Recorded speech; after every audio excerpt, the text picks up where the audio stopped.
তো গাইস এই হলো সেই সুইচ গেট, যে বাংলাদেশের যে জলটা আটকায় এই সুইচ গেটই কিন্তু আমাদের আটকায় দেয়। এই গেটটা যদি ফালা যায়, যে গেটটা দেখতেছেন এটা কিন্তু এখন তোলা আছে, এই গেটটা ফালা দিলে কিন্তু জল বন্ধ হয়ে যাবে। এটা কিন্তু এখন দেখতে পাচ্ছেন অসাধারণ তিনখানা ব্রিজ, অসাধারণ একটা ভিউ, দারুণ লাগতেছে। তো গাইস আমরা খুব তাড়াতাড়ি কিন্তু বিশ্ব ইজতেমায় পৌঁছে যাব, আর বেশি দেরি নাই, আপনারা সাথে থাকবেন সম্পূর্ণ। তো আলহামদুলিল্লাহ আমরা টোল নাকায় চলে এসেছি, এখানে টোল গেটের ফাস্ট্যাগ লাগিয়ে নেবো, নাহলে আমাদের অনেক টাকা লেগে যাবে। ফাস্ট্যাগটা লাগিয়ে নেবো এখান থেকে। তো আমাদের সাথে যে আমাদের আর একটা সাথী আছে, এই গাড়িও যাচ্ছে আমাদের সাথে। তো এখন আমরা আছি ফাটা পুকুরে, এই যে এই দাদাটা টোল গেটের ইয়েটা করে দিবে।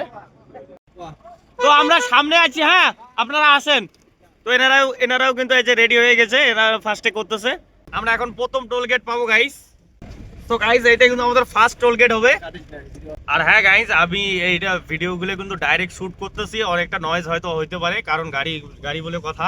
দেখা যাক, আমাদের এটা ফার্স্ট টোল গেট হবে। মা বাবা বাবা বাবা, হ্যাঁ হ্যাঁ ঠিক আছে গাইস, এখানে একজন আছে, এনাকে হয়তো 10 টাকা দিতে হবে। ফাইনালি গাইস আমরা চলে আসলাম হোটেলে। যে দেখতেছেন আমাদের গাড়ি, এই যে লোকগুলো আস্তে আস্তে কিন্তু আসতেছে। এই দেখেন একজন কিন্তু আমাদের হ্যান্ডিক্যাপ লোক আছে, বেচারা কিন্তু খুবই কষ্টে যাচ্ছে। তো এই হোটেলের জন্য আমরা কিন্তু অনেকটা পাড়ি দিয়ে আসলাম, অনেকটা পথ আসলাম, অনেক খিদা লেগে গেছে। রাত বাজতে চলছে, এখন 1:30 বাজতে চলছে। এই 1:30টার সময় এখন আমরা খাবো। ফাইনালি গাইস আমরা মালদা রোডে কিন্তু উঠে পড়লাম, দেখতে পাচ্ছেন ন্যাশনাল হাইওয়ে। আর এদিকে যা কুয়াশা পড়ছে, খতরনাক লেভেলের কিন্তু কুয়াশা পড়েছে, দেখেন আপনারা, এটা মারাত্মক লেভেলের কুয়াশা পড়েছে।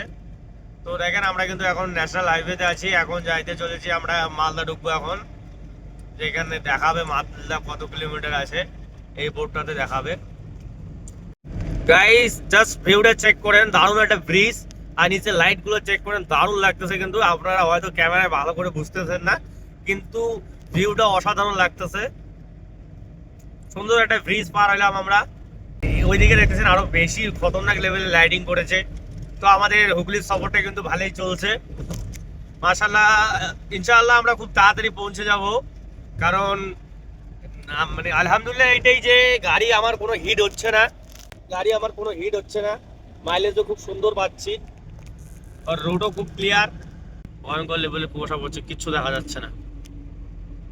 আমাদের ওদিকে কিন্তু কুয়াশা ছিল না, এইদিকে যখনই ঢুকলাম তখনই কুয়াশাটা বেশি দেখছি এখন। অনেকটা পথ পেরিয়ে আবার একটা টোল গেটে চলে আসলাম। এটা আমাদের 4 নম্বর টোল গেট পড়তেছে। তো আমরা কিন্তু নন স্টপ গাড়ি চালিয়ে আসলাম, কোনো গাড়ি কোথাও দাঁড় করানো হয়নি, নন স্টপ গাড়ি চলতে আছে আমাদের। আমরা চাইছিলাম যে কোথাও দাঁড়াবো, কিন্তু আর দাঁড়াইলাম না। কুয়াশাও কিন্তু অনেক পড়েছিল, তার মধ্যে তো কুয়াশা ফেটে আসলাম। তো গাইজ এখন আমরা কিন্তু আছি গাজল টোল গেটে। অনেক কটা ইস্তমার গাড়িরও দেখা হলো আমাদের সাথে। আর গাইজ ঠান্ডার কথা কি বলবো, প্রচুর ঠান্ডা লাগতেছে গাড়ির ভিতরে, তারপরেও অনেক ঠান্ডাটা লাগতেছে। তো এদিকে দেখেন আমার ড্রাইভার চাচা কিন্তু নন স্টপ গাড়ি চালিয়ে আসলো। ড্রাইভার চাচাকে কিন্তু মানে কিভাবে বলবো, এই এত সুন্দরভাবে যে গাড়িটা চালায় আসলো এই কুয়াশার রাতে। ফাইনালি গাইজ আমরা এখন একটা মসজিদে আছি, এটা মসজিদের নাম কি বলতে পারলাম না সঠিকটা, তবে গাজলডোবা টোল গেটটা পার করে এইখানে আমরা এখন নামাজটা পড়ে নেবো, ফজরের নামাজ। এখন বাজতে চলছে তোমার, এখন 5:30 বাজতে চলছে, এখন আমরা এখান থেকে নামাজটা পড়ে নেবো। সো ফাইনালি গাইস এখন আমি চালাচ্ছি গাড়ি, তার কারণ গাইস সারা রাত ধরে আমার চাচা কিন্তু গাড়ি চালাইছে। সারা রাত এই গাড়িটা চালা কিন্তু একটা পরিশ্রমের ব্যাপার, কিন্তু এখনো অব্দি চাচা বলতেছে যে আমি চালাই না, তুমি অনেকটা হাঁপাই গেছো, এখন আমি চালাচ্ছি। কারণ দেখো গাইস, তোমার এই 7টা থেকে প্রায় 6টা অব্দি চাচা গাড়ি চালালো, এখন আমি চালাচ্ছি। 6টা অব্দি চাচা নন স্টপ গাড়ি চালাইছে, শুধু খাওয়ার টাইমটা পাইছে, এছাড়া কিন্তু নন স্টপ গাড়ি চলছে আমাদের। তো আমরা এখন কোথায় আছি চাচা? মালদার কাছাকাছি আছি এখন। কিন্তু আমরা সকাল সন্ধ্যা 7টায় গাড়ি ছাড়িয়েছি, ওখানে 7টা থেকে 8টায় তো ছেড়েছি। যাই হোক এখন আমরা কিন্তু চলে আসি মালদার কাছাকাছি। এখন চাচাকে একটু বললাম যে তুমি থাকো, আমি চালাই। এখন রাস্তার কুয়াশার অবস্থাটা দেখো, সারা রাত ধরে এই কুয়াশার মধ্যে চাচা পরিশ্রম করে গাড়িটা চালাচ্ছে, সারা রাত ধরে চালাইছিল। তো গাইস আমরা অনেকটা জার্নি করে ফাইনালি ফারাক্কা টোল গেটের সামনে চলে আসছি। আমরা কিছুক্ষণের মধ্যে ফারাক্কা ব্রিজ ঢুকে পড়বো। এই যে সামনে টোল দেখতেছেন, toll gate, Farakka toll gate. অবশেষে আমরা ফারাক্কা ব্রিজে চলে আসছি। আপনারা দেখতে পেলেন এটা হলো সেই ফারাক্কা ব্রিজ, যে সুইচ গেট আছে সামনে, তো যে সুইচ গেটে জল ছেড়ে দিলে একদম ডাইরেক্টলি বাংলাদেশে চলে যায় যে জল। তো এখন আমরা সেই ব্রিজে আছি। কুয়াশার কারণে কিন্তু আপনারা হয়তো ভালো করে দেখতে পাচ্ছেন না, ব্রিজটা অনেকটা কুয়াশা পড়ে আছে। আর আমরা টাইমিংটাও একদম যেহেতু সকাল সকাল হয়ে গেছে, সকাল বলতে কি এখন বাসটা চলছে 7:30টার দিকে, 7:30 বাসটা চলছে। তো কুয়াশার জন্য কিন্তু কিছুই দেখা যাচ্ছে না, অবস্থাটা জাস্ট একবার দেখো। নাহলে ব্রিজটা দারুণ লাগতো, খুব সুন্দর একটা ব্রিজ। আপনারা হয়তো অনেকেই জানেন ফারাক্কা ব্রিজ আমাদের তোমাদের বাঙালিদের জন্য গর্ব। এই কয়েকটা ব্রিজ, ফারাক্কা ব্রিজ যেমন, হাওড়া ব্রিজ, এগুলো আমাদের গর্ব। জয় সেতু, হ্যাঁ জয় সেতু, হ্যাঁ। তো কুয়াশার কারণে কিন্তু আমরা ভালো করে দেখাতে পাচ্ছি না, কিচ্ছু করার নাই গাইস, কুয়াশা যেহেতু পড়ছে।